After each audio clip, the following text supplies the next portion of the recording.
Kamusta mga tol? Laglag ang gilas Australia, no? Kevin Campbell lang ang malakas eh. Si Justin Brownlee bantay sarado, di talaga makahashoot. Gilas versus Australia, boy, tirahin na natin yan. Pero bago yun, at tsara muna tayo, focus lang sa goal.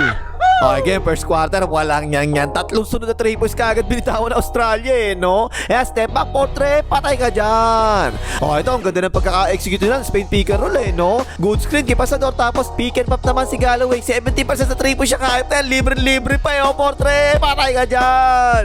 Ang bigat niya si Galloway, mga tol eh, no? Staggered screen, galing sa corner, humahabol naman si Justin Bama Revival, itinira pa rin, portrait, patay na naman. At sa kabila, ganun din mga tol eh. Si Galloway din yung tumatao kay Justin Bama Revival. Bantayan silang dalawa, diba? Yan, catch and shoot, portrait, patay, may kasama pang foul. Yun nga lang mga tol, yung ibang 3 points natin, hindi talaga pumapasok eh. Pick and roll yan, no? Na-open si Papa doon si Babaw, tinira na agad ni Pogi, portrait, shoot! Ay, buti na lang, Pogi.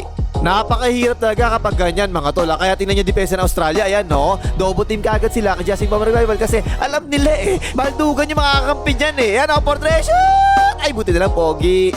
Isa lang ang pag-asang manalo ang Gilas dito mga tol eh. Yung bang pumasok yung mga tribus ng Gilas tapos malasin yung Australia, diba? Pero baliktad yung nangyari. Galloway portray na naman, patay na naman. Yung Australia kasi sunod-sunod ang tribus sa first quarter, hindi talaga sumasablay eh, no? Ayan, drive and kick out, ako po, napikian pa nga yan, step back portray, patay ka dyan. Aray ko, walang yan. 7 3 points kagad ang Australia sa first quarter pa lang ha. Tumulong si Edo Manzano sa loob, yung patay niya, 3-pointer din pala. Kita ang bakal, portrait, patay na naman. Aray! Tama na, Australia, maawa na kayo. Okay, pa siya sa pass break yan, binuwayan na kagad, portrait na naman, patay na naman. Samantalang yung Gilas, hirap na hirap talaga makashoot eh, no? Kanya-kanya sila ng pasok, ang ganda ng lateral sa Australia, wala talaga maiwanan sa depensa eh. Ay, shot lock violation pa nga, hype na yan. Basang-basa pa ng Australia yung mga plays ng Gilas natin, ha? Ayan yung play, tinan mo, oh, yung backdoor alley play na ganyan. Pero ang sama ng ginawang pasa ni Papa, wait, ang baba, nakatulong kagad si Logan, tapo, ano sabaw? Ayun, bihirang-bihira, nakashoot ang Gilas natin sa first quarter. Ayan, handog yung Papa Dwight, oh. Sumalaksak, tinira na ako, palobo, shoot! Ay! Pero first quarter pa lang, mga tol, kitang-kita mo talaga, hindi natin kahit depensahan yung Australia, eh, no? O yan, pick and roll na naman yan, oh, nice pa sa'yo, dak-dak! At mga tol, nung nagsimulang sumablay ang Australia, tinalo naman nila tayo sa mga offensive rebounds. Naku po naman. Ano, palo pa nga, may kasama pang foul. Ito, pinch post play ng Gilas yan, diba? Pero barado rin kaagad ng Australia. Tingnan nyo kasi mga tol, yung tumulong galing pa dito talaga sa kabila. Layo na pinanggalingan eh. Kasi nga, alam talaga nila yung play na gagawin ng Gilas. Pero buti na lang, nabasa naman kaagad ni Miriam Cambao. Kumat kaagad siya. Ang ganda, oh. Ayan, nice pass, malobok. Cambao lang malakas. Ayun, natapos na rin first quarter, 29-12. Tambak kaagad yung 12. Hoy, like mo hayop ka, talo lang yung Gilas, di ka na magla-like, pektusan kita dyan eh, mag-like ka na! Second quarter, ipinasok si Bet Tamayo, no? Sumalaksak kagad, binuwayan na kagad, sabay tulak jumper, nice naman! At saka si Miriam Cambao nasa loob pa rin, mga tol, ha? Eto, unang paso pa lang, itinira na kagad sa corner, portrait, patay, Cambao lang malakas! Parang medyo nagkakamomentum yung Gilas natin, mga tol, ha? Double team kay Justin Bama Revival, ipinasa kagad kay Papa Dwight, tinira na kagad, shoot! Ayun, timeout kagad ng Australia, ha? At after ng timeout, walang yabo depensa ng Australia. Hindi talaga makatira yung Gilas, eh, no? Ayan, no? Nice defense. Tingnan nyo yung sentro ng Australia. Ayan, mga tol, nakaabang na kagad sa salaksak ni Justin Bama Revival, diba? Ayan, naipit na kasi double team, pinasa palabas. Hindi rin makasalaksak, sinulusak unso, oh. Tapos, ayan, taas kamay kagad. Ang dikit pa ng depensa talaga. Walang yan depensa. Ang ganda talaga. Ayun, wala nang tinamaan. Siguro, akala na ibang nanonood, malas lang yung Gilas, eh, no? Pero hindi talaga, mga tol, matindi talaga yung depensa ng Australia, eh. Ayan, nagpapasabit pa nga, oh, pero nakaiwas yan, eh, yung baldog na nga. At talagang talong-talo talaga tayo sa rebounds, mga tol, no match talaga, eh. 14-6 ang rebounds, second quarter, mga tol, hayop na yan.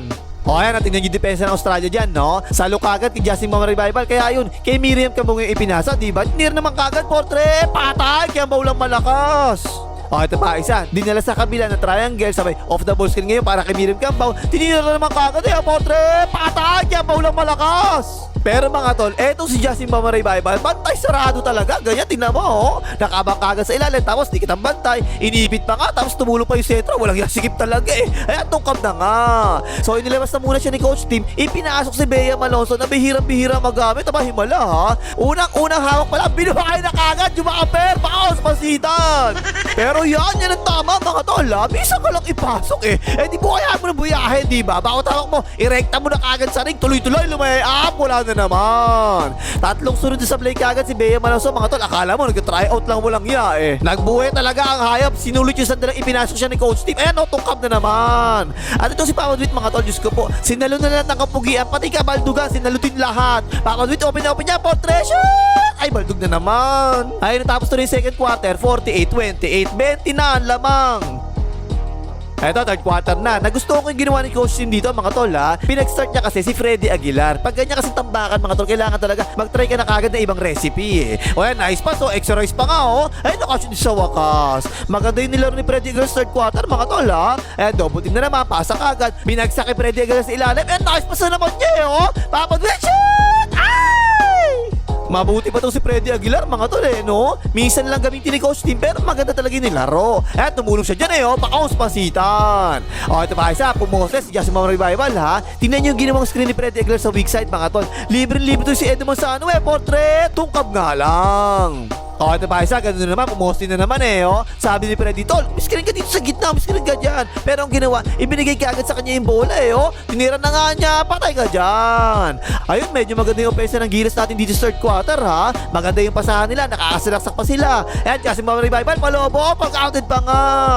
Kaso lang, same problem, mga tol, no? Hindi natin mapigilan yung mga triple shots ng Australia. Ayan na naman si Galloway, jumamper, patay ka dyan. Pero okay din naman yung depensa ng Gilas natin ngayon, na tama naman talaga, Tulad nyo, tinan mo, tumulong kagad sa ilalim at nag-rotating kagad si Scotty Tuhati dun sa kumat. Pero grabe pa sana Australia talaga, mga tol, wala talaga buhaya, no? Open na open tuloy yan, potre, patay ka dyan. Pero tama talaga yung depensa kanina, mga tol, kasi tulad niya, tingnan mo, tutulong si Edo Manzano, di ba? So maiiwanan talaga yung kumakat galing sa corner, mali libre talaga yun, So dapat mag-rotate kagad doon. Yes, Justin Bam Revival, hindi siya nag-rotate, di ba? Tingnan mo, libre-libre tuloy, Dak, Joey boy!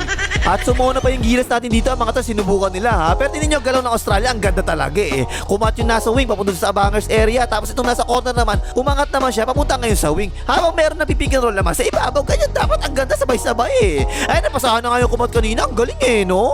Yung opensa at saka depensa ng Australia, parehong solid talaga, no? Yan, pa-ounce pansitan. Tapos lahat pa sila tumitira ng 3 points. Ayan, siya rin yung mubutata kanina sa ilalim, di ba? Ayan, portrait, patay ka dyan. Ayun, ipinasok na uli si Miriam Gambao, mga tol, ha? Drive and kick out para sa kanya sa corner. Umistep back, portrait, patay ka dyan. Gambao lang malakas. Ayun, tapos to rin third quarter, 69-50. Aba, nanalo yung Gilas third quarter, ha? Bumaba ng isa na lang yung lamang, 20 kanina yan, Tapos fourth quarter, kagaya kanina, inatake kagad ni Betamayo. Ayan, jumamper, kumalug nga lang, Pero nakakuha naman ninuno sa punso. Ibinigay kay Miriam Campos sa corner, potre, patay, kaya baula malakas. Pero wala, mga tol, no? Malabo makahabol talaga ang Gilas kasi hindi talaga tayo makadepensa, Ayan, sa poste, tinirahan lang sinuno sa puso, no? Patay ka dyan. Bantay sarado pa nila si Justin Bam Revival. Ganyan, tinan mo, 3 yung bumantay, no? Pinas sa corner, tapo, sabaw. Malabo talaga makahabol ang Gilas kapag ganyan, mga tol. Tinan mo, 3 na naman yung umipit kay Justin Bam Revival, di ba? Ipinasa kay Edo Manzano, reverse, wala pa nga. Nakakuha ni Justin Bam Revival, libre na yan, pa-floater, wala pa rin, hayop na yan. At saka minsan na talaga makatira si Justin Bam Revival, mga talagang bantay sarado ng Australia, no? Napakasipag pa ng perimeter defense nila. Ayan, portrait, tungkab na nga. Ayun, ipinasok na ni Coach Tim si Bea Malonzo na parang nasa tryout lang talaga, Basta makahawak ng bola ang walang ya. Rekta na kagad papasok, ganyan, no? Walang ya mo tire, alaw yung hayop, pucha, wala na nga. At as usual, mga tol, bumabaksok naman talaga yung Gilas natin, pero di talaga kaya, Dalawang magkasunod nakakuha ng offensive rebound sa Australia, naputbak pa nga.